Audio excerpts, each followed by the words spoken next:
పిలుచుచున్నది ప్రతి వారిని వినుమా విశ్వసించుమా.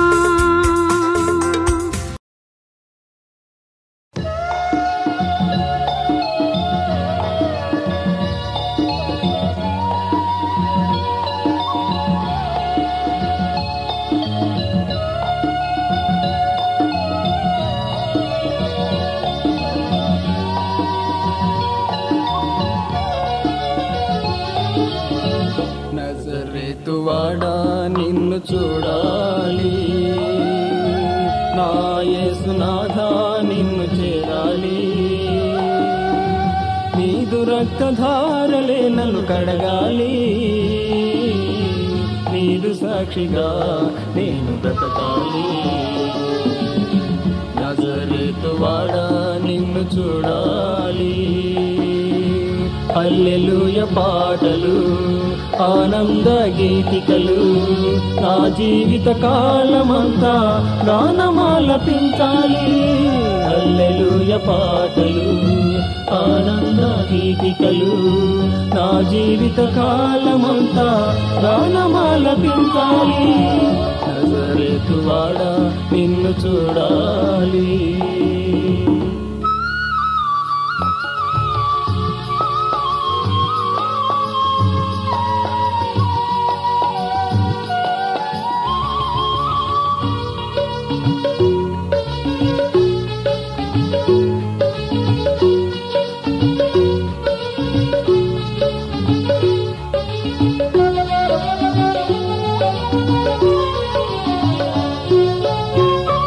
స్వస్థత కావాలి, నీదు మాటలే వినాలి. నా జీవిత కాలమందు నీ గానం చేయాలి. నీ స్వస్థత కావాలి, నీదు మాటలే వినాలి. నా జీవిత కాలమంతా నీ గానం చేయాలి. నీ రెక్కల చాటునా నేను దాగి ఉండాలి, నీ రెక్కల చాటునా నేను దాగి ఉండాలి. నా ప్రాణనాథుడాని స్తోత్ర గీతి పాడాలి, నా ప్రాణనాథుడాని స్తోత్ర గీతి పాడాలి. నజరేతువాడా నిన్ను చూడాలి.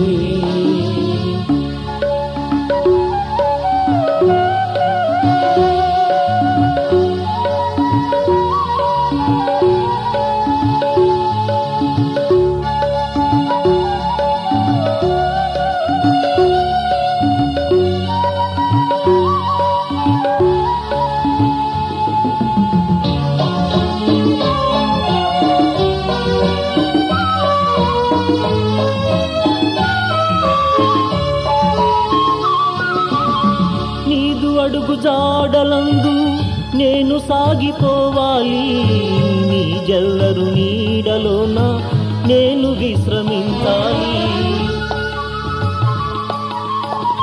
నీదు అడుగు జాడలందు నేను సాగిపోవాలి.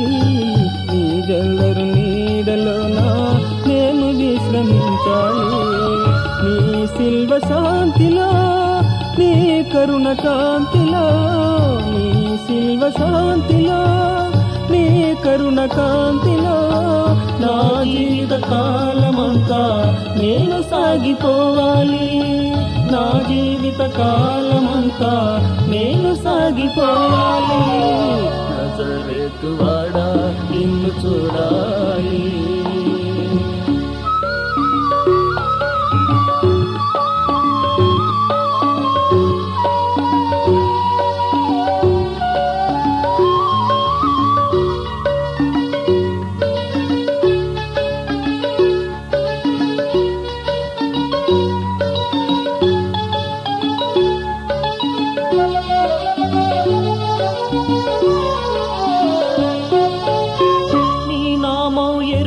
వారి కడకు నేను పోవాలి. నీ దివ్య ప్రేమ సువార్త లోకమందు చాటాలి. నీ నామము నెరుగని వారి కడకు నేను పోవాలి. నీ దివ్య ప్రేమ సువార్త లోకమంత చాటాలి. గూదిగంత వాసులంతా నీవే రాజవంచు. గూదిగంత వాసులంతా నీవే రాజవంచు. నీ దివ్య సన్నిధి చేరి నవ్య గీతి పాడాలి. నీ దివ్య సన్నిధి చేరి నవ్య గీతి పాడాలి. నజరేతువాడా నిన్ను చూడాలి. నా యేసునాథా నిన్ను చేరాలి. నీదు రక్తధారలే నన్ను కడగాలి. నీదు సాక్షిగా నేను బ్రతకాలి. నజరేతువాడా నిన్ను చూడాలి. హల్లెలూయ పాటలు, ఆనంద గీతికలు నా జీవిత కాలమంతా గానమాలపించాలి. హల్లెలూయ పాటలు, ఆనంద గీతికలు నా జీవిత కాలమంతా గానమాలపించాలి. నజరేతువాడా నిన్ను చూడాలి. లూకా సువార్త 2వ అధ్యాయము 10వ వచనం దగ్గర నుంచి చదువుతున్నాను, వినండి. అయితే ఆ దూత, భయపడకుడి, ఇదిగో ప్రజలందరికీ కలుగబోవు మహా సంతోషకరమైన సువర్తమానమును నేను మీకు తెలియజేయుచున్నాను. దావీదు పట్టణమందు నేడు రక్షకుడు మీ కొరకు పుట్టి ఉన్నాడు. ఈయన ప్రభు అయిన క్రీస్తు. యేసు క్రీస్తు జన్మించినప్పుడు మొట్టమొదటిగా ఆయన జన్మ వార్త తెలియజేయబడింది రాజులకు కాదు, జ్ఞానులకు కాదు, ధనవంతులకు కాదు, విజ్ఞానవంతులకు కాదు, సామాన్యమైన గొల్లలకు ఆ విషయం తెలియజేయబడింది. మనం సామాన్యమైన గొల్లలు అంటే తీసిపడేస్తాం. కానీ యూద జనము యొక్క ప్రధానమైన వృత్తి ఏంటంటే వారు కాపరులు. అబ్రహాము పశువులు మందలు కలిగిన వాడిగా ఉన్నాడు. యాకోబు పశు సంపదలు కలిగిన వాడిగా ఉన్నాడు. దావీదు గొర్రెల కాపరిగా ఉన్నాడు. అలా మరి చూసుకుంటూ వస్తే ఆనాటి యూదులైన గొల్లలు మెస్సయ్య రాకడ కొరకు, రక్షకుడి జననము కొరకు ఎదురు చూస్తూ ఉన్నారు. మలాకీ గ్రంథం తర్వాత మత్తయి సువార్త వరకు మధ్యలో 400 సంవత్సరాలు ఇంచుమించు తెల్ల కాగితాలు ఉన్నట్టుగా అక్కడ వారి చరిత్ర రాయబడలేదు. దేవుడు ఇశ్రాయేలు జనాంగాన్ని ఎంతో ప్రేమించి, ఎన్నో రీతులుగా దీవించి, ప్రవక్తలను పంపించి, నాయకుల్ని పంపించి, న్యాయాధిపతులను ఏర్పరిచి, రాజులను ఏర్పరిచి, ప్రవక్తలను ఏర్పరిచి, దైవజనులను ఏర్పరిచి, దిద్దాలని, సరిదిద్దాలని, సరిచేయాలని ప్రయాసపడినప్పటికీ ఎంత ప్రయాసపడినా కూడా ఇశ్రాయేలు జనాంగము లోబడనల్లని వారిగా దేవుని అద్భుత కార్యాలను అనుభవించిన వారు, దేవుడు చేసిన మేలులు అనుభవించిన వారు, దేవుని చేత అత్యధికంగా దీవించబడిన వారు దేవునిని మరచి చల్లా చెదురైపోవటం చూస్తున్నాం. ఇశ్రాయేలు జనాంగం లేదిక, అసలు నేషన్ అనేది లేదిక. పుట్టకొకరు చెట్టుకొకరు చెదిరిపోయారు. నెబుకద్నెజరు, బబులోను రాజులు వారిని స్వాధీనపరుచుకొని వారిని బానిసలుగా వాళ్ళు వాడుకున్నారు. ఆ సమయంలో ప్రవక్తలు ప్రవచించిన ప్రవచనాలు, కన్యక గర్భవతి అయి కుమారుని కనును, అతనికి ఇమ్మానుయేలు అని పేరు పెట్టుదువు, దేవుడు మనకు తోడు అని అర్థము, దేవుడు మీకు మళ్ళీ తోడుంటాడు, కన్యక గర్భవతి అయి కుమారుని కంటుందని ప్రవక్తలు ప్రవచించిన ప్రవచనాలు నమ్మిన ఆనాటి యూదులలో కొందరు, ఈ షెపర్డ్స్, గొర్రెల కాపరులు, ఆ విషయాన్ని మనసును పెట్టుకొని ఎప్పుడు పుడతాడా రక్షకుడు మా కొరకు, ఎప్పుడు మళ్ళీ మాకు దేవుడు తోడుంటారా అని ఎదురు చూస్తూ ఉన్నారు. ఆనాడు యెషయా ప్రవచించాడు, మనకొక శిశువు పుట్టను, మనకొక కుమారుడు అనుగ్రహించబడను, ఆయన భుజముల మీద రాజ్యభారముండును, ఆశ్చర్యకరుడు, ఆలోచనకర్త, బలవంతుడైన దేవుడు, నిత్యుడగు తండ్రి, సమాధానకర్త యొక్క అధిపతి అని అతనికి పేరు పెట్టబడును అన్న ప్రవచనం ఎప్పుడు ఏర్పడుతుందా, ఎప్పుడు మా రాజు వచ్చి మమ్మల్ని పరిపాలిస్తారా అని ఎదురు చూస్తున్నారు ఇశ్రాయేలు జనాంగం. రోమనుల యొక్క అధికారాల కింద నలిగిపోతున్నారు ఆ రోజుల్లో. వారి పంట వారు పండించుకొని పన్నులు కట్టవలసి వచ్చింది. వారి నీళ్ళల్లో వారు చేపలు పట్టి వాటికి పన్నులు కట్టవలసి వచ్చింది. మరొక పక్క హేరోదు వంటి దుర్మార్గుడైన క్రూరుడైన రాజు ఆధ్వర్యంలో వాళ్ళు ఎంతగానో నలిగిపోతూ వేసారిపోయి విసిగిపోయిన వారుగా ఉన్న సమయంలో మెస్సయ్య వస్తాడు అని ఎదురు చూస్తున్న యూదులు గొర్రెలను కాచుకుంటూ ఉండగా రాత్రి వేళ నేను ఇశ్రాయేలు దేశం వెళ్ళినప్పుడు ఆ గొర్రెల పొలాన్ని చూశాను. ఆ పొలం ఎవరిదో తెలుసా? బెతలెహేము గ్రామంలో ఉన్న బోయాజు పొలము. బోయాజు ఎవరండి? రూతుని వివాహం చేసుకున్నవాడు, రూతును రక్షించినవాడు. ఆ బోయాజు పొలములో, వాగ్దానాల పొలములో నయోమి బెతలెహేములో కరువు వస్తుందని వెళ్ళిపోయి నష్టపోయి మళ్ళీ తిరిగి వచ్చింది. తన ప్రజల దగ్గరకు తిరిగి వచ్చిన ఆ స్థలంలో వారు గొర్రెలు కాచుకుంటున్నప్పుడు అర్ధరాత్రి వేళ గాబ్రియేలు దూతల సమూహముతో వచ్చి ఆకాశవాణి ప్రకటన చేసినట్టుగా, ఇదిగో ప్రజలందరికీ కలుగబోవు మహా సంతోషకరమైన సువర్తమానమును నేను మీకు తెలియజేయుచున్నాను. యేసుక్రీస్తు జననం ఒక జాతి కొరకు, ఒక దేశం కొరకు, ఒక జనాంగం కొరకు కాదండి. ఆయన జననం ప్రజలందరికీ కలుగబోవు మహా సంతోషకరమైన సువర్తమానం. నేడు రక్షకుడు మీ కొరకు పుట్టి ఉన్నాడు. ఆయన ప్రభు అయిన క్రీస్తు, యేసు క్రీస్తు అందరికీ ప్రభువు. కన్నీరు తుడిచేవాడు, కష్టాలు తీర్చేవాడు, పాపాలు క్షమించేవాడు, మనశ్శాంతిని ఇచ్చేవాడు, పరలోక రాజ్య వారసుడిగా చేయగలిగిన వాడు యేసుక్రీస్తు ఒక్కడే. మరి ఏ నామమున రక్షణ లేదు. యేసుక్రీస్తుకు పాపములు క్షమించడానికి అధికారము కలదు. కారణం ఆయన మన పాపముల కొరకు పరిహారం చేసి ఉన్నాడు. ఆయన జననములో ఒక అద్భుతాన్ని మనం చూస్తున్నాం. మనందరం స్త్రీ పురుష సంపర్కంలో వల్ల పుట్టిన వారిమే. కానీ యేసు ప్రభు కన్య మరియ గర్భాన జన్మించాడు. పెళ్లి కాకుండా పిల్లలు కంటం సర్వసాధారణమే. అలాంటి వాళ్ళు చాలామంది ఉండొచ్చు. కానీ పురుషుని ఎరుగని, పురుషుని ముట్టని కన్య గర్భములో శిశువు ఏర్పడటం, ఉద్భవించడం అనేది దేవుని వలన జరిగింది ఒక్క ప్రభు అయిన యేసుక్రీస్తులోనే. అందుకే మనలో జన్మ పాపం ఉన్నది, పితరుల పాపం ఉన్నది, వ్యర్థ ప్రవర్తన ఉన్నది. కానీ యేసుక్రీస్తు పాప బీజం లేనివాడిగా వచ్చాడు.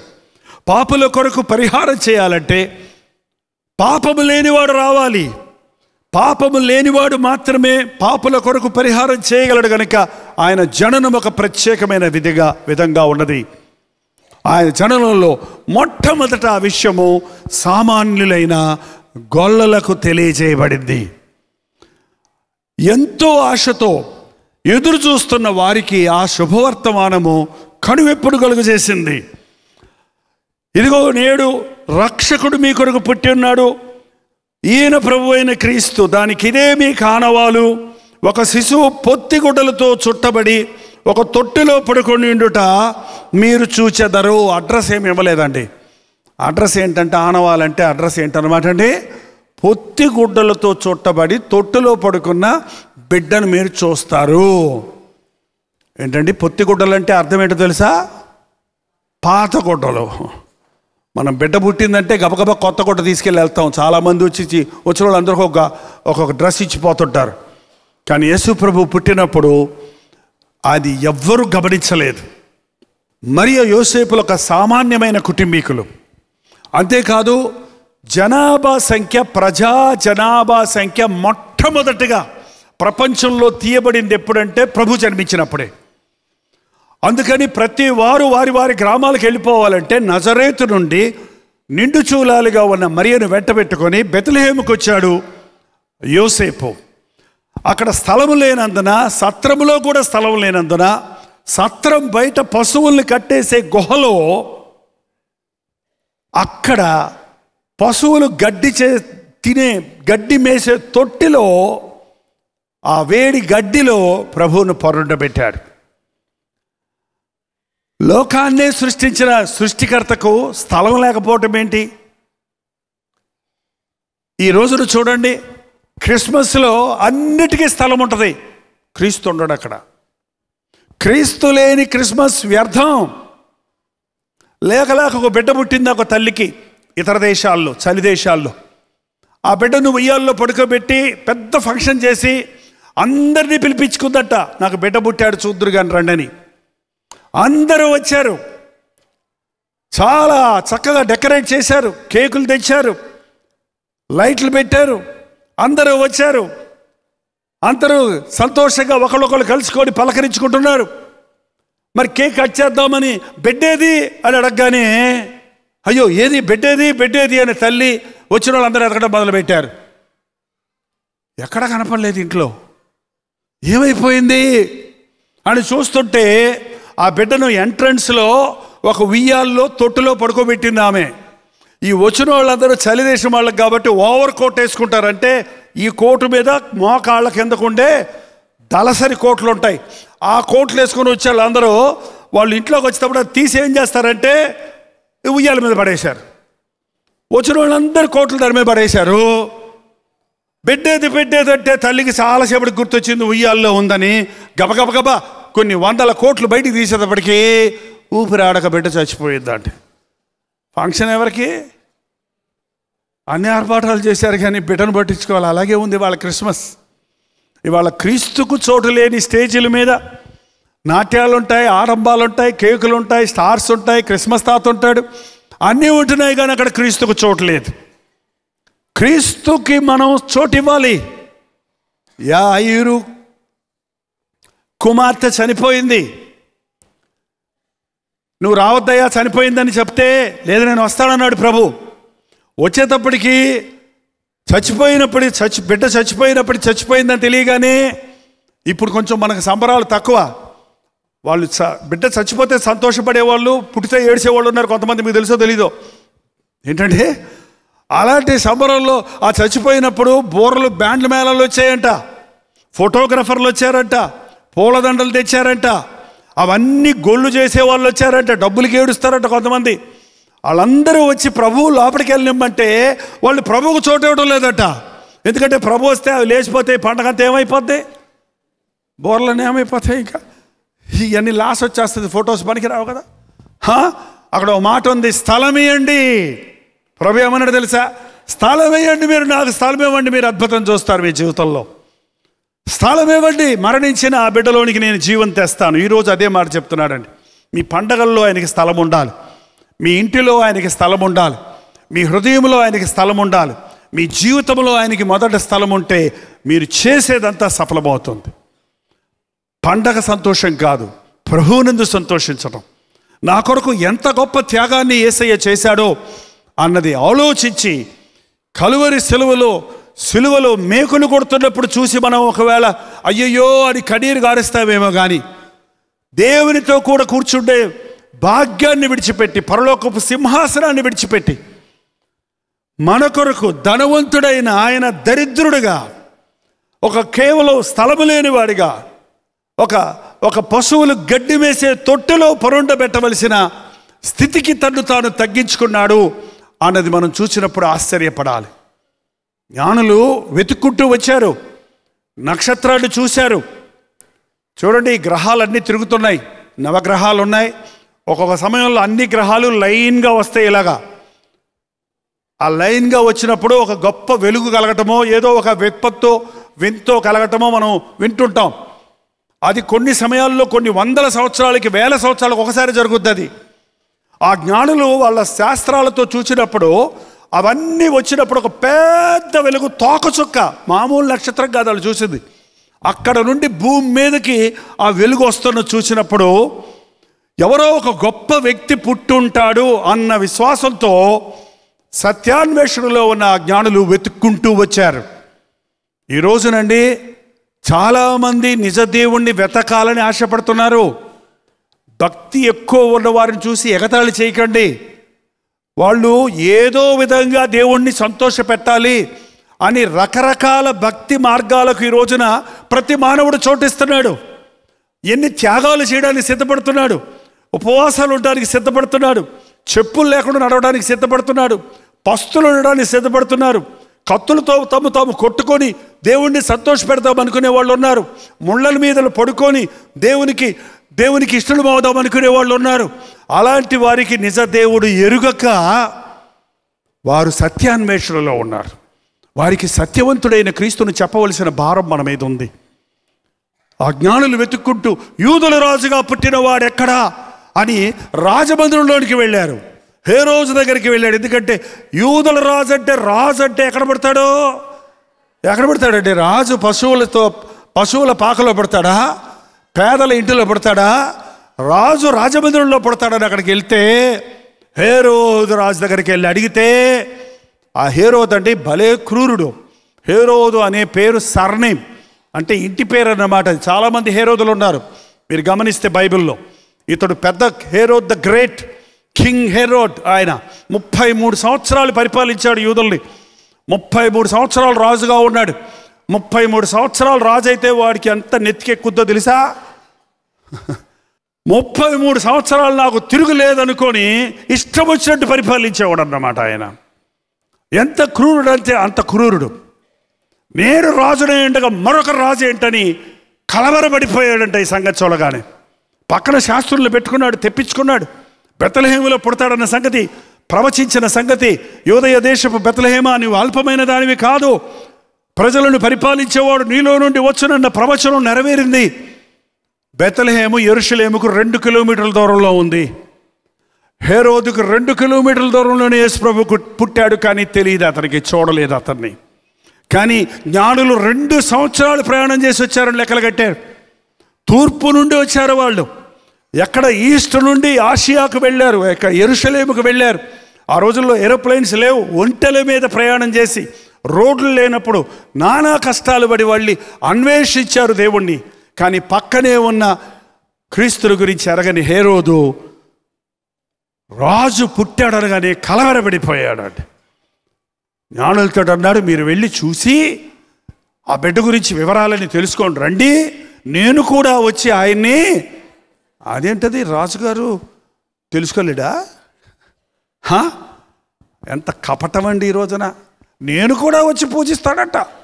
అబ్బో, ఈ క్రిస్మస్కి అందరూ వచ్చి పూజిస్తారు, మనం పిలవాలే. కానీ వ్యాపారస్తులు వస్తారు, దేశ నాయకులు వస్తారు, సినిమా వాళ్ళు వస్తారు, ఎవరైనా వస్తారు స్టేజ్ మీద. ఎంత గొప్ప మా క్రిస్మస్ సెలబ్రేషన్స్లో మనసులో చిన్న బిడ్డకి సంతోషం వచ్చిందనుకోండి, బాగా పాలు తాగే బిడ్డ, మళ్ళీ పుష్టిగా ఉన్న బిడ్డ చూడండి, చేత్తో ఇట్లా పట్టుకో ఏం చేస్తా చూడు, డ్యాన్స్ చేస్తా. చూసారు మీరు ఎప్పుడన్నా?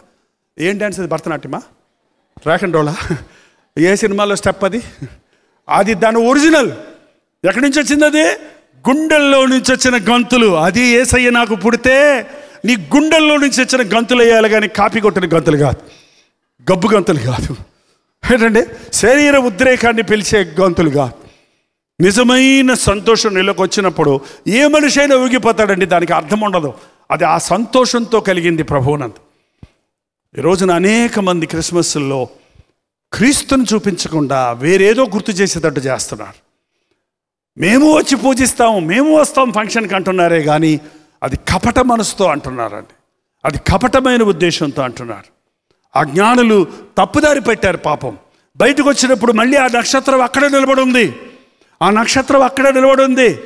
దారి తప్పామనుకుంటే దారి తప్పారు, మీరు లోపలికి వెళ్ళారు అనవసరంగా, రండి నేను చూపిస్తానని ఆ నక్షత్రం వాళ్ళని వెంటాడితే ఎక్కడికి వెళ్ళి ఆగిందట? కరెక్ట్గా బెత్లెహేములో యేసు ప్రభు జన్మించిన ఆ యొక్క పశువులను కట్టివేసిన ఆ యొక్క గుహలో, మనం శాల అంటాం, పశువుల శాలలో అక్కడ నిలబడిందండి. వారి ఇంటి లోపలికి వెళ్ళి, అంటే 2 సంవత్సరాలు అయిపోయింది కదా అప్పటికి. అప్పుడు సత్రంలో లేడు ఇంకా యేసు ప్రభు. అప్పుడు 2 సంవత్సరాలు అంటే ఇంచుమించు కొంతకాలం అయిపోయింది కాబట్టి జనాభా లెక్కలు అయిపోయిన తర్వాత ఎవరోళ్ళు వాళ్ళు వెళ్ళిపోయారు. కానీ సత్రంలో ఉన్న ఆయన అక్కడున్న ఏ బంధువుల ఇంట్లోకో, అవన్నీ ఆ యెరూషలేములో ఇల్లులు ఇప్పుడు నేను చూస్తానండి, ఎత్తుగా ఉండవు, గుండ్రంగా ఉంటాయి, అన్నీ రాళ్లతో మట్టితో కట్టి ఉంటాయి, చాలా గమ్మత్తుగా ఉంటాయి. పేతురు అత్త ఇంటిలోకి వెళ్ళాం మేము. పేతురు అత్త ఇల్లు 3-4 సర్కిల్ లాగా ఉంది, అంత రౌండ్ షేప్లో ఉంది అది. ఆ ఇంట్లో ప్రభు ఉండేవాడు, ఆ ఇంట్లో భోజనం చేసేవాడు, ఆ ఇంట్లో విశ్రాంతి తీసుకునేవాడు అంటే ఆశ్చర్యం వేసింది నాకు. ఆ ఇంటి మీద ఇప్పుడు పెద్ద చర్చి కట్టి పెట్టారు. ఇప్పుడు ఒక ఇంటిలోకి, ఒక సామాన్యమైన ఇంటిలోనే పెరిగాడు ప్రభు. ఒక వడ్రంగివాని కుమారుడుగానే పెరిగాడు ఆయన. పరలోకపు తండ్రి కుమారుడైన, పరలోకపు నుండి దిగి వచ్చిన వాడైన. వారు ఇంటిలోనికి వెళ్ళి అక్కడ బాలుడైన యేసును చూసి ఏం చేశారో చూడండి. 10వ వచనం, వార నక్షత్ర, మత్తయి సువార్త 2:10, వార నక్షత్రమును చూచి అత్యానందభరితులై ఇంటిలోనికి వచ్చి తల్లి అయిన మరియను ఆ శిశువును చూచి ముద్దాడా. చిన్నపిల్లని చూస్తే మనం ఏమంటాం? బంగారమే అంటాం. ఏంటంటే వారు శిశువును చూడగానే సాగిలపడ్డారట. సాగిలపడతామని తెలుసా? సాష్టాంగ నమస్కారం. మీ దేహంలోని అవయవాలన్నీ భూమికి అంటుకుపోయినాయి అన్నమాట. చిన్న శిశువునే చూశారు వాళ్ళు, కానీ వాళ్ళు శిశువు మీద సాగిలపడ్డారు. కారణం ఏంటంటే ఈ శిశువు మామూలు శిశువు కాదు. ఈ శిశువు అందరిలాంటి పిల్లవాడు కాదు. ఈయన రాజు. ఈయన లోక పాపములను మోసుకొని పోయే దేవుని గొర్రెపిల్ల. ఈయన అన్ని నామముల కంటే ఉన్నతమైన నామములో హెచ్చించబడిన యేసు. వారి పాపములను వారి జనుల యొక్క పాపములను క్షమించే క్రీస్తు, అభిషిక్తుడు, రక్షకుడు అని బాలుడైన శిశువును చూసే ఆశ్చర్యపడ్డారండి. ఇంకా మనం చాలామంది బాలయేసుని పూజిస్తుంటారు. బాలయేసు కాదు యేసు ప్రభు. మరియమ్మ చేతిలో ఉన్న యేసు ప్రభువుకి దండం పెట్టకండి. అసలు దేని రూపమును చేసుకునే దానికి మీరు సాగిల పడకూడదని దేవుని వాక్యం చెప్తుంది. యేసు ప్రభు బాలుడిగా లేడు, ఆయన పెరిగాడు, పెద్దవాడయ్యాడు, లోక పాపాలను మోసుకొని వెళ్ళి కలువరి శిలువలో ప్రాణమిచ్చాడు, మరణించాడు, 3వ దినమున మృత్యుంజయుడే లేచాడు. అతి త్వరలో రాజులకు రాజుగా, ప్రభువులకు ప్రభువుగా, నువ్వు నమ్మకపోయినా రాబోతూ ఉన్నాడు. అదంతా చూశారు ఈ జ్ఞానులు. వారు అందుకే జ్ఞానులు అన్నారు వాళ్ళని. వాళ్ళ దృష్టి ఆధ్యాత్మిక దృష్టిలో ఉందండి. బహిరంగంగా శిశువును చూసిన దృష్టి కాదు. ఆ శిశువు ఏమవ్వబోతున్నాడు అని చూశారు. దేవాలయంలో సుమియోను అనే ఒక ముసలాయన ఉన్నాడు, వృద్ధుడు. యేసు రక్షకుడిని చూడకుండా నీవు చనిపోవని ప్రవచనం చెప్పబడింది. 8వ రోజు యేసు ప్రభువుని దేవాలయంలోనికి తీసుకువెళ్ళినప్పుడు కరెక్ట్గా ఆ సమయానికి దేవుని ఆత్మచేత ప్రేరేపించబడి అక్కడికి వచ్చి, ఎంతోమంది తల్లిదండ్రులు ఎంతోమంది పిల్లల్ని దేవాలయంలో తీసుకెళ్తుంటారు. కానీ దేవుని ఆత్మచేత ఇదిగో రక్షకుడిని చెప్పబడిన అతను ఆ శిశువును చేతుల్లోనికి తీసుకొని ఏమన్నాడో తెలుసా? నాథా, నీ రక్షణ నేను కన్నులార చూసి తిని. ఏంటి శిశువుని చూసి రక్షణ చూశానంటాడేంటి? శిశువును చూడగానే సిలువను చూశాడు ఆయన. శిశువును చూడగానే సిలువ త్యాగాన్ని చూశాడు ఆయన. శిశువును చూడగానే ఆయన మానవుల కొరకు యాగమయ్యాడన్న సంపూర్ణుడైన క్రీస్తును చూశాడు. ఈ క్రిస్మస్ రోజుల్లో మనం బాలుడైన యేసును కాదు, పరిపూర్ణుడైన యేసును చూడాలి, సంపూర్ణుడైన క్రీస్తును చూడాలి. ఒక బిడ్డగా ఆయనకి లాలిజో యేసయ్య లాలి అని పాటలు పాడతారు కొంతమంది. అట్లాంటి పాటలు ప్రిపేర్ అవ్వకండమ్మా. ఇశ్రాయేల్ని కాపాడువాడు కుణుకడు, నిద్రపోడు. ఆయన శిశువుగా వచ్చాడు కానీ సంపూర్ణుడైన క్రీస్తు. ఆయన్ని సిలువ వరకు చూశారు. మరియమ్మతో అన్నాడమ్మా, ఈయన మూలముగా ప్రజలందరికీ రక్షణ రాబోతుందని చెప్పాడు ఆయన. అమ్మా, నీ హృదయంలో నుండి ఖడ్గము దూరుతుంది. ఏం చూసి అన్నాడు చెప్పండి? అక్కడ సిలువలో వేలాడుతున్నప్పుడు మరియమ్మ వచ్చి పక్కన నిలబడింది చూడండి. కన్న కొడుకు అక్కడ రక్తపు మడుగులో పడి ఉంటే, దిగంబరుడిగా ఆకాశానికి భూమికి మధ్య వేలాడుతుంటే ఏ తల్లి గుండె పొడవబడదండి?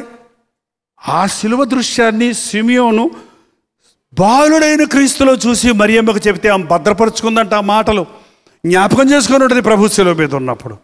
ఈ రోజున యేసుక్రీస్తు సంపూర్ణుడన్న సంగతిని మనం జ్ఞాపకం పెట్టుకోవాలి. మరి ఎందుకంటే క్రిస్మస్ చేయటం అంటారేమో, నాకు ఒక మాట మాత్రం మీకు చెప్పాలనిపిస్తుందండి. యేసు ప్రభు శిశువుగా ఈ లోకంలోనికి వచ్చాడు, ఒక చిన్న పిల్లవాడిగా వచ్చాడు. అసలు క్రిస్మస్ సందడంతా ఎవరికంటే మన పిల్లలకి దేవుడు అంటే ఏనుగులాగా ఉంటాడు, దేవుడు అంటే ఓ అంటాడు అనుకోకుండా దేవుడు మాలాగానే చిన్న బిడ్డగానే వచ్చాడు అని ఆ పిల్లలు ఆనందించడానికి, ఆ పిల్లలు ఆ యొక్క సందర్భంలో సువార్తను అర్థం చేసుకోవడానికి, పిల్లలు సంతోషంతో గంతులు వేయడానికి క్రిస్మస్ పిల్లల కోసం మనం సెలబ్రేట్ చేసుకోవాలి. పిల్లల్ని సంతోషపరచడం కోసం, పిల్లలకు క్రీస్తు యొక్క మాట వారి చిన్న వయసులోనే వారి గుండెల్లో చేరటం కోసం. అంతేకాదు, యేసుప్రభు ఈ లోకంలో ఉన్నప్పుడు ఎంతమంది రోగులున్నా, ఎంతమంది పరిచయులు శాస్త్రులు ఉన్నా, ఎన్ని పనులున్నా చిన్న పిల్లల్ని మాత్రం ఆయన నిర్లక్ష్యం చేయలేదు. చిన్న పిల్లల్ని నా యొద్దకు రానివ్వండి, ఇలాంటి వారిదే దేవుని రాజ్యం.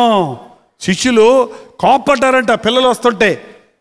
పడే పిల్లలు పడే పడే పెద్దోళ్ళంతా నిలబడి ఉంటా, మీరేంటి పిల్లలు పడే పడే పడే అంటే 2 చోట్ల మాత్రం యేసుప్రభు కోపడ్డాడండి. ఒకటి, పిల్లల్ని రానివ్వకపోతే యేసు కోపపడి వారు నా యుద్ధకు. ఇంకొకటి, దేవాలయాన్ని పాడు చేస్తే కోపపడి కొరడా తీసుకొని వాళ్ళని ఇంకెప్పుడు కోపం రాలేదు దానికి. చిన్న బిడ్డలు చాలా ముఖ్యమండి క్రిస్మస్ దినాల్లో. పిల్లల మనసులో ముద్రించిన ఆ యొక్క సిలువ సువార్త, ఆ క్రిస్మస్ ఆ సందర్భంగా కలిగినటువంటి విషయాలు వారి జీవితాల్లో పెద్దవారైనప్పుడు అవి దీవించబడతాయి. వారి ఇంటిలోనికి వచ్చి ఏం చేశారు? సాగిలపడి ఇంకేం చేశారండి? పూజించి. ఆగండమ్మా, ఎందుకలా వెళ్ళిపోతారు? పూజించారా మీరు ఎప్పుడన్నా? పూజలు చేశారా? పూజలు చేయలే అంటే పూజ చేసా ఆమెన్ అదా పూజ? పూజ పొద్దు నుంచి సాయంకాలంగా చేస్తారు, తెలుసా మీకు? తెలీదా? ఏంటండి ప్రత్యేకమైన పూజలు చేస్తారండి. మా నాయనమ్మ పూజ చేసేది. ఇన్ని 101 పుష్పాలు కొనుక్కొచ్చి లెక్కబెట్టి పెట్టుకొని, 101 పువ్వులు పెట్టుకొని, ఒక్కొక్క పుష్పం తీసి అమ్మగన్న తల్లివే, మా అమ్మగన్న తల్లివే, ఒక్కొక్క మాట పెట్టి ఒక్కొక్క పొగడ్త, ఎన్ని పేర్లు పెట్టి పొగడేదో. మరి నీ ఏసయ్య వందనాలు అంటావే కానీ యేసు ప్రభువా చెప్పండి, ఏసైకి ఎన్ని పేర్లు ఉన్నాయి? ఎన్ని పేర్లు పెట్టుకుంటారు మీరు? నా ప్రభువా, నా దేవా, నా రక్షకుడా, నా రాజా, నా విమోచకుడా, నా ఆశ్రయమా, నా దుర్గమా, నా శైలమా, నా కాపరి, ఎన్నన్నా వస్తాయి. పూజించు, పొద్దున్నీ సాయంకాలంతో పూజించావు ప్రభుని. నా కష్టాలయ్యా, ఈ కష్టాలయ్యా, చెప్పుకోలేకపోతున్నాయ్యా, అయ్యా పిల్లడు లేదయ్యా, అయ్యా డబ్బులు లేవయ్యా, అయ్యా బంగారం లేదయ్యా, అయ్యా పిల్లడు వచ్చాడు. ఇదా నీ పూజ? ప్రభు దగ్గరికి వచ్చి ఓరికి బాధలన్నీ చెప్పుకుంటే నీకు ఉన్న బీపీ పెరిగిపోతుంది, షుగర్ పెరిగిపోతుంది, అంతా ప్రార్థన అయ్యేటప్పుడు నీరసం వచ్చేసి అడ్డం పడిపోతున్నావు. ఏంటంటే ప్రార్థన చేసుకుంటే నీరసం వస్తుందా? నీ ఒక్కొక్క బాధకి ఒక్కొక్క పొగుడుతుంటే ఆ బాధల్ని దేవుడికి ఎలాగున్నాయి? చీవిరి పుల్లలాగా ఉన్నాయంటే. నాకు అప్పులని అని చెప్పకల్లా, ఓ వెండి నాది బంగారం నాది అన్న ప్రభువా అనగానే నీ అప్పులు ఏమైపోయినాయి చెప్పు. పోయి స్వస్థపరిచే యెహోవాను నేనే అన్న దేవా నీ రోగాలు ఏమైపోయినాయి చెప్పు. పోయి ఇలా ప్రార్థన చేయండి, అలా చేయకండి ప్రార్థన. ఈ దారిలో రండి. ఏ దారిలో? ఆయన గొప్పతనాన్ని పొగుడుతుంటే నీ బాధలన్నీ తీరిపోతాయి, నీ ఒంటరితనం అంతా ఎగిరిపోతుంది. వాళ్ళు 2 సంవత్సరాలు అంత దూరం ప్రయాణం చేసి వచ్చిన వాళ్ళు సాగిలపడి పూజించారంట. ఎన్ని గంటలు పూజించారో, ఎన్ని రీతిలుగా ఆయన్ని పొగిడారో తెలియదు, కానీ ప్రవచనాలన్నీ ఎత్తి ప్రభు అయిన యేసుక్రీస్తు నేను కనులారా చూస్తున్నానని పూజించి తర్వాత ఏం చేశారండి? తమ పెట్టెలు విప్పి, ఏం విప్పారు? పెట్టెలు ఉన్నాయా మనకి? ఇప్పుడు లాకర్స్ ఉంటాయి ఇప్పుడు కదండి, బీరువాలు ఉంటాయి. పెట్టెలు విప్పి వారి జేబులో చెయ్యి పెట్టి చేతికి తగిలింది ఇచ్చారు అని ఉందా? వారి కొంగున కట్టుకున్న చిల్లర నాణ్యాలు విప్పి ఆయనకి ఇచ్చారని ఉందా? ఏం విప్పారంటే వాళ్ళు? పెట్టెలు. మీ ఇంటికి వెళ్ళి మీ బీరువా ఇప్పి చూడండి, ఏముంది అందులో? ఏమున్నాయి? చెప్పులు, చినిగిపోయిన గుట్టలు, ఇరిగిపోయిన కళ్ళజోళ్ళు, పనిచేయని వాచ్లు లాకర్లో పెట్టి లాకేశారా? వేశారా? ఏముంటాయి లాకర్లో? చెప్పండి, ఏముంటాయి? బంగారం, వెండి, నోట్ల కట్టలన్నీ ఎక్కడ పెడతారు? గూట్లో పెట్టరా, ఎగిడి ఎత్తుకుపోతారు ఎవరన్నా అని. లోపల పెట్టి లాక్ వేసుకుంటారు పెట్టెలో.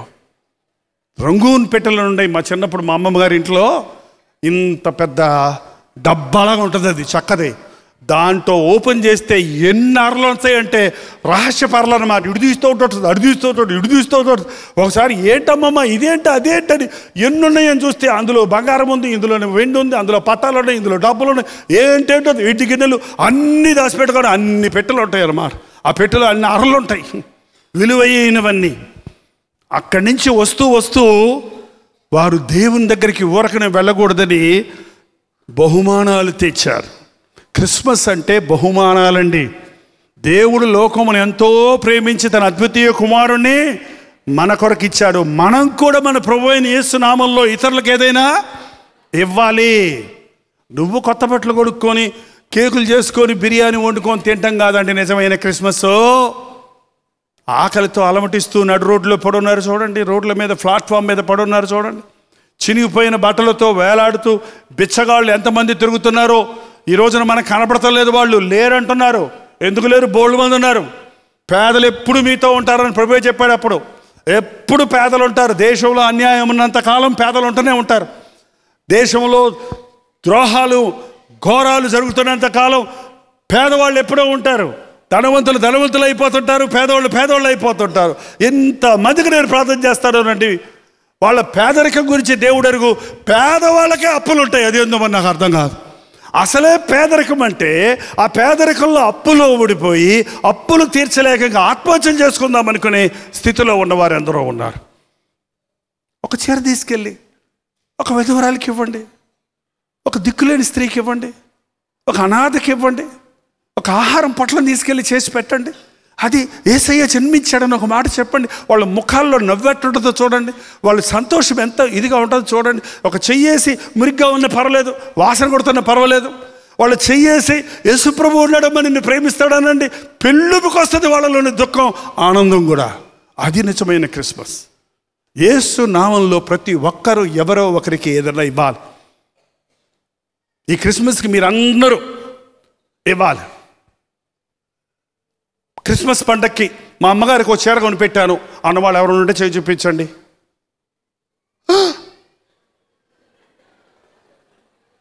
లైట్ వచ్చేటప్పటికి 3 కనపడ్డారండి, 4, 5. భార్య కొనిపెట్టానని చేయెత్తకండి, అది మీ విధి. అమ్మకు కొనిపెట్టు, అత్తకు కొనిపెట్టు. మా నాన్నకి పండక్కి ఓ బహుమానం ఇచ్చాను. మా నాన్న చేతి గడియారం పాడైంది, కొనిపెట్టాను. మా నాన్నకి ఒక దాపు కర్ర కొనిపెట్టాను, ఇరిగిపోయిన కర్ర పెట్టుకొని, ఏదో పొలంలో నరికిన కర్ర పెట్టుకొని నడుస్తున్నాడు, మంచి గ్రిప్ ఉన్న కర్ర ఇచ్చాను. ఒక చెప్పులు జత ఇచ్చాను, ఒక డ్రెస్ ఇచ్చాను, మా నాన్నగారికి కొనిచ్చానన్న వాళ్ళు ఎవరున్నట్టు చేయి చూపించండి. ఇంతమంది చెడ్డోళ్ళ మధ్య మంచోళ్ళు కూడా ఉన్నారండి. ఓకే, మీ ప్రేమను మొదట నిన్ను కన్ని పెంచిన తల్లిదండ్రుల మీద చూపించండి. మీ నాన్నగారు పరలోకం వెళ్ళిపోయి ఉంటే, మీ అమ్మగారు మరణించి ఉంటే మరో తల్లి దగ్గరికి ఇవ్వండి, మరొక అనాథకి ఇవ్వండి, మరో పేదరాళ్ళకి ఇవ్వండి, మరొకరికి సహాయం చేయండి. అది నిజమైన బహుమానం, నిజమైన ప్రేమ. నీకు ఇచ్చే వాళ్ళకి నువ్వు ఇస్తే ఏంటండి అర్థం? ఈ పెళ్ళిళ్ళకి వెళ్ళేటప్పుడు అంటారు, వాళ్ళ అమ్మాయి పెళ్ళంట పిలిచాడు, వెళ్దామా?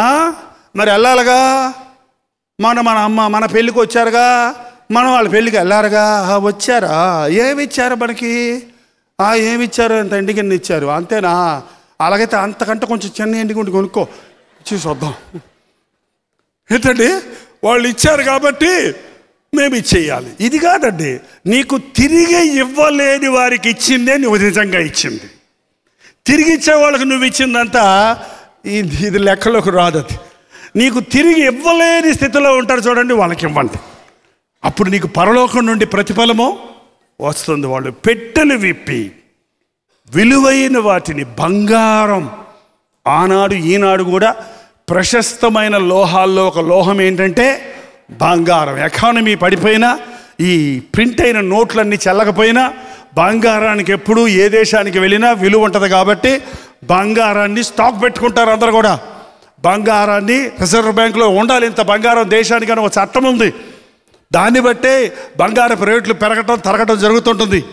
శ్రేష్టమైన దాన్ని దేవునికి ఇవ్వాలి. నీ శ్రేష్టమైన దానికి దేవునికి ఇవ్వాలి. నీకు పనికిరాని కాదు దేవుడికి ఇచ్చేది. బంగారం ఇచ్చారు ఎందుకంటే వాళ్ళకు తెలుసు, ఈయన ఎవరో తెలుసా? పశువుల తొట్టులో పడుకున్నప్పటికీ ఒక అనాథగా, దిక్కులేని స్థితిలో, స్థలము లేని వ్యక్తిగా, ఒక దీనుడిగా, దరిద్రుడిగా ఈ లోకంలో ఉన్నప్పటికీ ఈయన ఎవరో తెలుసా? రాజు. ఈయన రారాజు, రాజులకు రాజు అని గ్రహించినటువంటి జ్ఞానులు ఆయన రాజరకానికి గుర్తుగా బంగారం ఇచ్చాడు. రెండోది ఏంటి? సాంబ్రాణి. పూర్వకాలం సాంబ్రాణి వెలిగించేవాళ్ళు ఇంట్లో దోవలు పోవటానికి. ఇప్పుడు దోవల మంది వెలిగించి అవి చావగానే మనం చేస్తున్నాం దగ్గుతో, తుబ్బులతో. వాటికి అలవాటు అయిపోయింది. అది మధ్యలోనే డ్యాన్స్ చేసుకుంటూ ఉంటుంది. కావాలంటే మనకు ఆరతిస్తుంది అలాగా. అప్పుడు పెళ్ళోడు దగ్గుతున్నాడేంటి అంటే పెళ్ళోడు దగ్గేది ఎందుకంటే దోమల కోసం పెట్టింది వాడు పీల్చుకున్నాడు, వాడు చిన్న లంగ్స్ పనిచేయక దగ్గుతున్నాడు. సాంబ్రాణి మంచి సువాసన ఇస్తుంది. అది ఒక విధమైన యాంటీబయాటిక్ లాంటిది. అది ఒక చక్కటి అట్మాస్ఫియర్ని క్లియర్ చేస్తుంది. ఆ సాంబ్రాణిలో ఉన్న ప్రత్యేకత ఏంటంటే అది దహించిపోతూ, అది కాలిపోతూ సువాసనలు వెదజల్లుతుంది. తను తాను అర్పించుకుంటున్న మూలాన సణుక్కోకుండా, గొణుక్కోకుండా, బాధపడకుండా, తను కాలిదా పర్వాలేదు, తను చుట్టూ వారు బాగుండాలి, సువాసన వెదజల్లాలి అని సాంబ్రాణిస్తుంది. అది యేసుక్రీస్తు సిలువకు గుర్తుగా ఉంది. సిలువలో ఆయన యాగమైపోయాడు, సిలువలో ఆయన దహించి వేయబడ్డాడు, సిలువలో ఆయన ఆరతైపోయాడు, సిలువలో ఆయన వేదనను అనుభవించాడు. కానీ ఆ సిలువ ద్వారా ఈరోజు నీవు నేను రక్షించబడాలని, పాపక్షమాపణ పొందాలని, లోక పాపములను మోసుకొని పోయే దేవుని గొర్రెపిల్లగా వచ్చిన ప్రభు సిలువలో యాగమయ్యాడన్నది, సిలువలో ఆయన మరణిస్తారన్నది ఎరిగిన ఆ జ్ఞానులు సాంబ్రాణిని ఆయనకే ఇచ్చారు. మూడోదేమిచ్చారు? బోళము. అంటే అది ఒక సుగంధ ద్రవ్యం. అది స్పాయిల్ అవ్వకుండా కాపాడేటువంటి ఒక సుగంధ ద్రవ్యం కాదు, ఒక గంధం కూడా కాదు, అదొక విలువైనటువంటి సుగంధ పరిమళ తైలం. అది ఎందుకు అది ఇచ్చారంటే ఆయన సిలువలో యాగమైపోతాడు, మరణిస్తాడు, కానీ ఆయన శరీరము కుళ్ళు పట్టదు. ఆయన సిలువలో మరణిస్తాడు కానీ మృత్యుంజయుడే లేస్తాడు అని ఆయన పునరుద్ధానానికి గుర్తుగా బోళాన్ని అర్పించారు. ఒక శిశువును చూసి ఈయన రారాజని, ఈయన మన కొరకు యాగమైన క్రీస్తని, ఈయన మరణాన్ని జయించి తిరిగి లేచిన పునరుద్ధారుడని గుర్తించి సాగిలపడి ఆయన్ని పూజించి బంగారము, సాంబ్రాణి, బోళమును ఆయనకి అర్పించారు. ఈ రోజున మనం కూడా దేవుణ్ణి క్రిస్మస్ అంటే చిన్న బిడ్డను చూస్తాం కాదండి, పరిపూర్ణుడైన క్రీస్తును చూడాలి.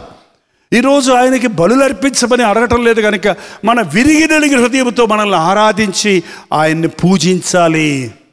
ఎప్పుడైతే జ్ఞానులు అలాగ పూజించారో వారు సంతృష్టి చెందారు. ఒక మాట ఉంది అక్కడ, రాత్రి 13వ వచనం, వారు వెళ్ళిన తరువాత ఇదిగో ప్రభువు దూత స్వప్నమందు, వారు వెళ్ళిన తర్వాత కాదు, సారీ 12వ వచనం, తరువాత హేరోదునద్దకు వెళ్ళవద్దని బోధించబడిన వారై మరి ఒక మార్గములో దేశమునకు యేసు ప్రభు దగ్గరకు వచ్చేటప్పుడు ఒక దారిలో వచ్చారు, వెళ్ళేటప్పుడు మరొక దారిలో వెళ్ళిపోయారు. ఈ క్రిస్మస్కి మన జీవితంలో గొప్ప మార్పు తీసుకురావాలండి. క్రిస్మస్ తర్వాత న్యూ ఇయర్ వస్తుంది. ఎందుకంటే యేసు ప్రభువును క్రిస్మస్లో నీవు నిజంగా ఆరాధిస్తే, ఆయనలోని పరిపూర్ణతను గ్రహిస్తే నీ మార్గాలు మారిపోతాయి. మళ్ళీ పాత జీవితం కాదు, ఇక మళ్ళీ పాత సారాయి కొట్టు కాదు, మళ్ళీ పాత రోగాలతో కాదు, పాత సమస్యలతో కాదు, మరొక మార్గంలో వారు వెళ్ళారు.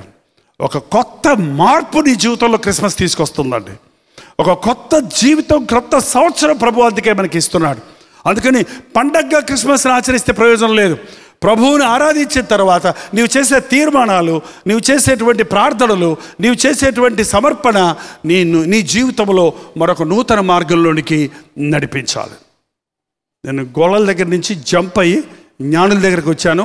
మళ్ళొక్క జంప్ అయ్యి గోళల దగ్గరికి వెళ్ళి ముగించుకుందామా? వద్దా వెళ్దామా? ఏంటండి వాళ్ళకి చెప్పిన తర్వాత వాళ్ళు ఏం చేశారో చూడండి, షార్ట్గా చెప్తున్నాను. 15వ వచనం, ఆ దూతలు తమ యొద్ద నుండి పరలోకమునికి వెళ్ళిన తర్వాత ఆ గొర్రెల కాపరులు జరిగిన ఈ కార్యమును ప్రభువు మనకు తెలియజేయించి ఉన్నాడు. మనము బెత్లెహేమునకు వెళ్ళు చూతము రండని ఒకనితో ఒకడు చెప్పుకొని నిద్రపోయిరి. మనము బెత్లెహేమునకు వెళ్ళి చూతము రండని ఒకరితో ఒకరు చెప్పుకొని, క్రిస్మస్ ఎప్పుడు? క్రిస్మస్ క్రీస్తు జననాన్ని గుర్తు చేసుకుంటున్నప్పుడు ఒకరితో ఒకరు చెప్పుకోవాలి. చర్చికి వెళ్దాం రండని చెప్పుకోండి, మీరు చెప్పుకోండి.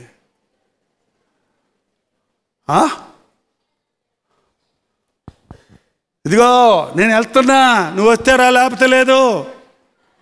ఏమండి నేను వెళ్ళిపోతున్నా, మీ ఇష్టం, మీరు ఎప్పుడు నరకమేగా, నేను పోతున్నా. ఇట్లా కాదు, ఒకరితో ఒకరు చెప్పుకున్నారు. పెద్ద గొల్లలు ఉన్నారు, ముసలి గొల్లలు ఉన్నారు, పిల్ల గొల్లలు ఉన్నారు, అన్ని ఏజ్ల్లో ఉన్న గొల్లలు ఉన్నారు. వాళ్ళందరూ కలిసి ఒకరితో ఒకరు వెళ్దాం వెళ్దాం వెళ్దాం వెళ్దాం. చర్చిలో నిండిపోవాలండి, నామకార్థంగా కాదు. క్రీస్తును చూద్దాం రండి, ప్రభువును ఆరాధిద్దాం రండి. ఒకరితో ఒకరు చెప్పుకోవాలి. దయచేసి క్రిస్మస్ రోజు మీ ఇంటికి తాళం కప్పలు తప్ప ఇంకేం ఉండకూడదు, మనిషి లోపల ఉండకూడదు. అందరూ కుటుంబాలతో పాటు వెళ్ళండి, అది మీకు ఆశీర్వాదం. ఒక కొత్త చాప్టర్ మీ జీవితంలోకి వస్తుంది, ఒక కొత్త ఆశీర్వాదం మీ కుటుంబానికి దొరుకుతుంది. ఒకరితో ఒకరు చెప్పుకొని త్వరగా వెళ్ళి 4:30కి వస్తారండి. త్వరగా వెళ్ళి, అసలు గొర్రెల కాపర్లు గొర్రెలను వదిలి ఎక్కడికి వెళ్ళరు. గొర్రెలు చెదిరిపోతాయని అసలు ఎప్పుడు ప్రాణం పోయినా వెళ్ళరు వాళ్ళు. ఆ గొర్రెలన్నీ తోలుకెళ్తానికి కుదరదు. అక్కడ ఆయనకి బహుమానం ఇవ్వడానికి కొన్ని తీసుకెళ్లారని ఉంది బైబిల్లో, కానీ అన్ని మోసుకెళ్ళలేదు. అక్కడి నుంచి పోతాయి, ఉంటాయి నా గొర్రెలు. నాకు నిజమైన కాపరి పుట్టాడు, నన్ను రక్షించే దేవుడు పుట్టాడు అని సమస్త విడిచిపెట్టి వెళ్ళారండి. ఈరోజు చూడండి, ప్రభు సన్నిధికి రమ్మంటే నాకు డ్యూటీ ఉందండి, నాకు ఓటీ ఉందండి, నాకు కుదరదండి, నాకు పనులు ఉన్నాయండి, నాకు బాగోలేదండి అని ఎన్ని సాకులు చెప్తామో చూడండి. సాకులు చెప్పుంటే ఈ గొర్రెలకు ఆ రక్షణ ఆనందం దొరికేది కాదు. దేవుని పని ఎప్పుడు కూడా త్వరగా చేయాలండి. ఎంత త్వరగా చేయగలిగితే అంత త్వరగా చేయాలి. దేవుని కార్యాలను పోస్ట్పోన్ చేయకండి, వాయిదా వేయబాకండి. మీరు ఏ విషయాలైనా వాయిదా వేసుకోండి, కానీ దేవుని విషయాలు వాయిదా చేయొద్దు. రేపు చేసుకుందాంలే ప్రార్థన ఇవాళ మానొద్దు, రేపు వెళ్దాం, వచ్చే వారం వెళ్దాం చర్చికని ఇవాళ మానొద్దు. ఇవాళ బాప్తిజం అవకాశం వస్తే తర్వాత తీసుకుందామని పోస్ట్పోన్ చేయొద్దు. నీకున్న అవకాశాన్ని సద్వినియోగపరుచుకో. ఒకరితో ఒకరు చెప్పుకొని త్వరగా వెళ్ళి, ఎప్పుడది వాళ్ళు వెళ్ళింది ఎప్పుడు? తెల్లారుజామున, అర్ధరాత్రి? ఎప్పుడండి? 8వ వచనం చదువు. ఆ దేశంలో కొందరు గొర్రెల కాపరులు పొలములో ఉండి రాత్రి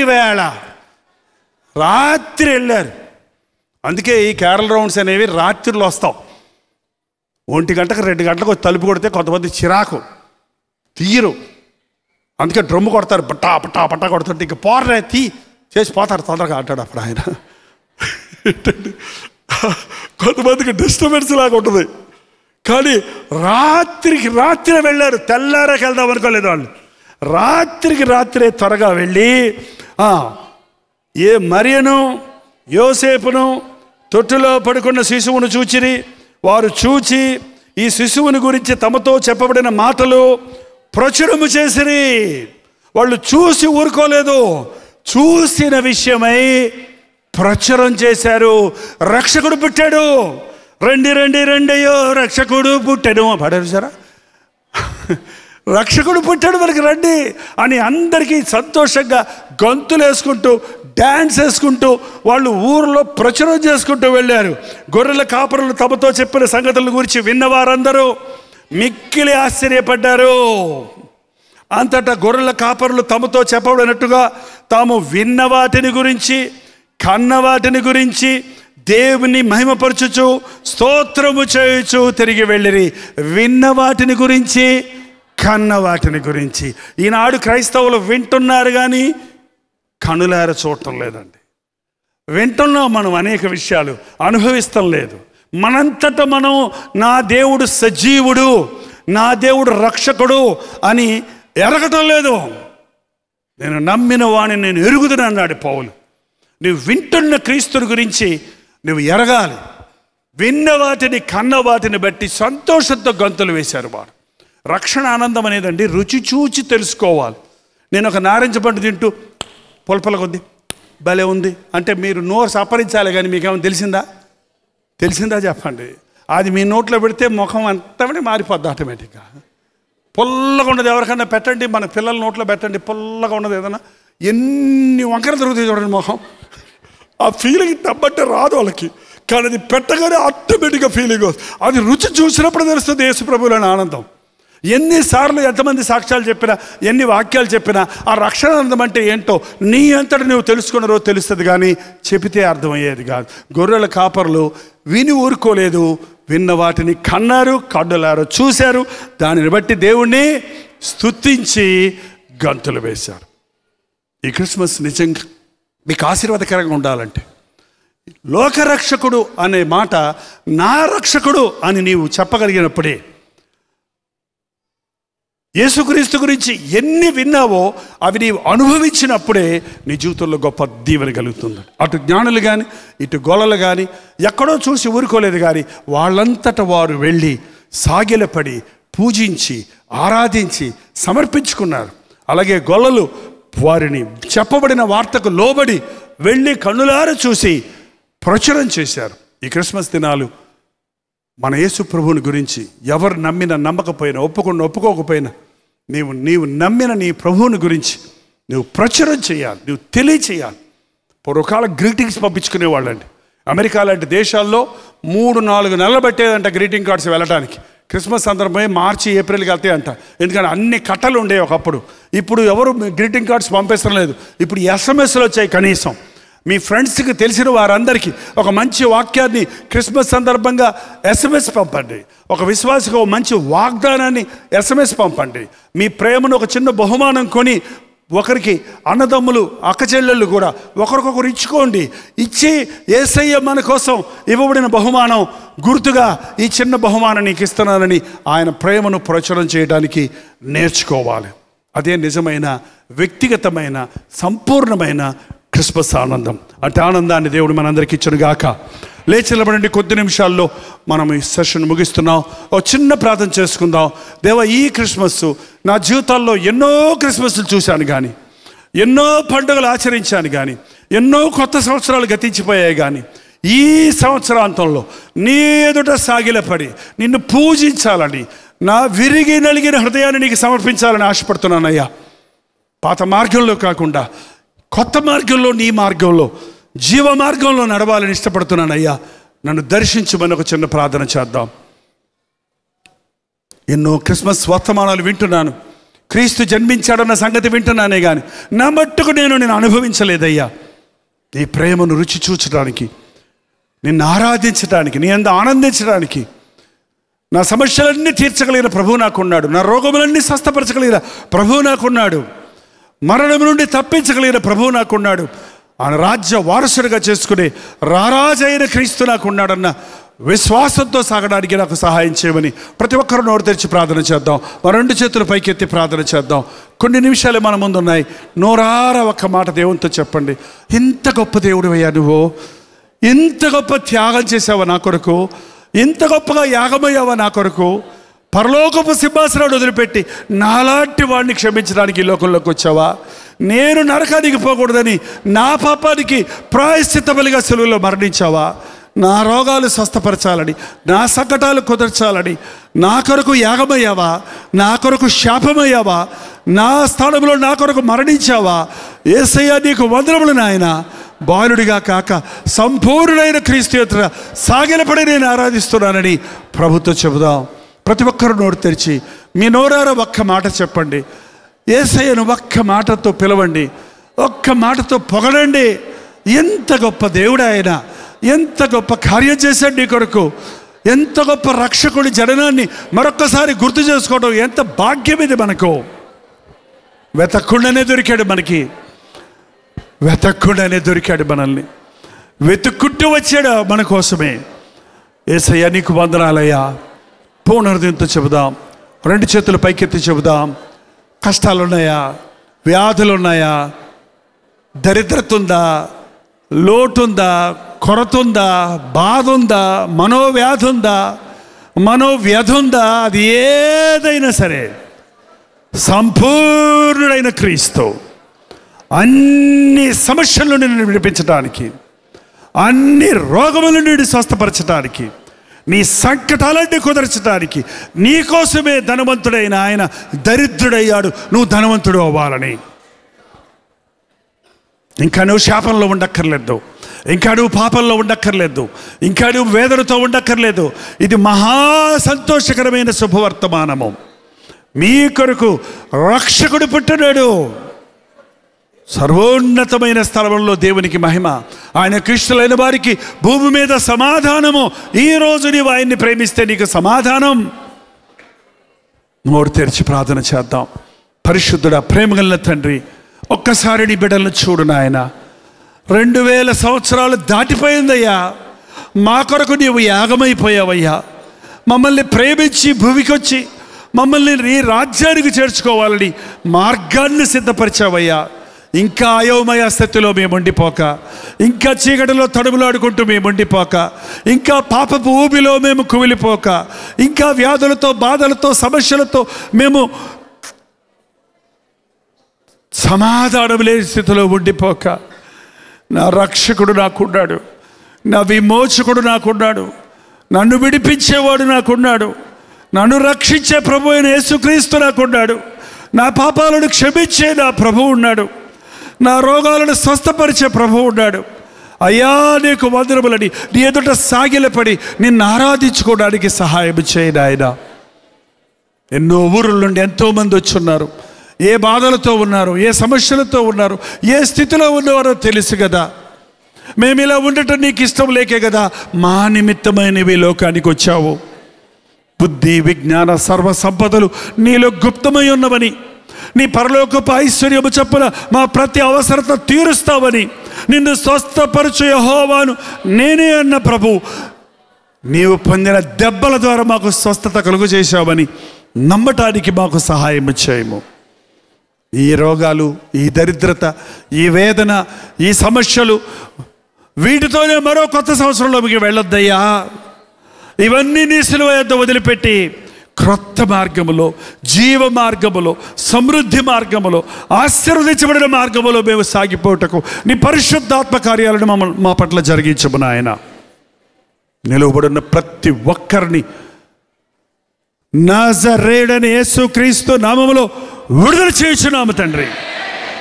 మా కుటుంబాల్లో ఎవరూ సాతాను చేతుల్లో ఉండకూడదయ్యా. ఇంటి ఇళ్ళ పాది మారాలైనా, నా భర్త మారాలి, నా భార్య మారాలి, నా బిడ్డలు మారాలి, నా వృద్ధాప్యంలో ఉన్న తల్లిదండ్రులు మారాలి, నా బంధువులు, నా రక్త సంబంధులు మారాలి అని వారి కొరకు ప్రార్థించే ప్రార్థనాత్మను మాకు దయచేయి నాయన. మాకే కాదు అందరికీ నీవు రక్షకుడవని, మాకే కాదు అందరినీ నీవు ప్రేమిస్తున్నావని, మమ్మల్నే కాదు అందరినీ నీవు దీవించడానికి సిద్ధంగా ఉన్నావు అన్నది తెలియజేయడానికి, ప్రచురణ చేయడానికి మాకు సహాయం చేయము. ఈ గెట్ టుగెదర్ల ద్వారా పరిశుద్ధాత్మ కార్యాలు మా జీవితాల్లో కొనసాగించమని, ఈ క్రిస్మస్ న్యూ ఇయర్ సందర్భాల్లో మరింతగా మమ్మల్ని సన్నిహితులుగా చేసి నీ వాక్యము ద్వారా బలపరుచుకొనమని యేసు క్రీస్తు నామములో అడుగుచున్నాము తండ్రి. మన తండ్రి అయిన దేవుని యొక్క ప్రేమయు, కుమారుడైన క్రీస్తు యొక్క కృపయు, ఆదరణకర్త అయిన పరిశుద్ధాత్మ యొక్క సహవాసమును కూడి వచ్చిన మనందరికీ ఇప్పుడును సదాకాలము తోడై ఉండును గాక. ఆమేన్, ఆమేన్, ఆమేన్.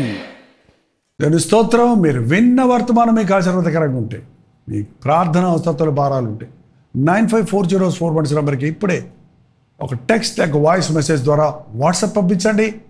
మీ వాట్సాప్లన్నీ పరిశీలించి మేము ప్రార్థిస్తున్నాం. ప్రభు అద్భుతంగా మనకు జవాబులు ఇస్తున్నాం. మీరు ఇతర దేశాల్లో ఉంటే 91001008 నెంబర్కి మీ ప్రార్థన అవసరాలు పంపించాం. ఉచితమైతే రేపు ఉదయం 7 గంటలకు అనుదిన ధ్యానంలో మళ్ళీ కలుసుకుందాం. అంతవరకు దేవుని మహాకృప మీకు తోడేను గాక.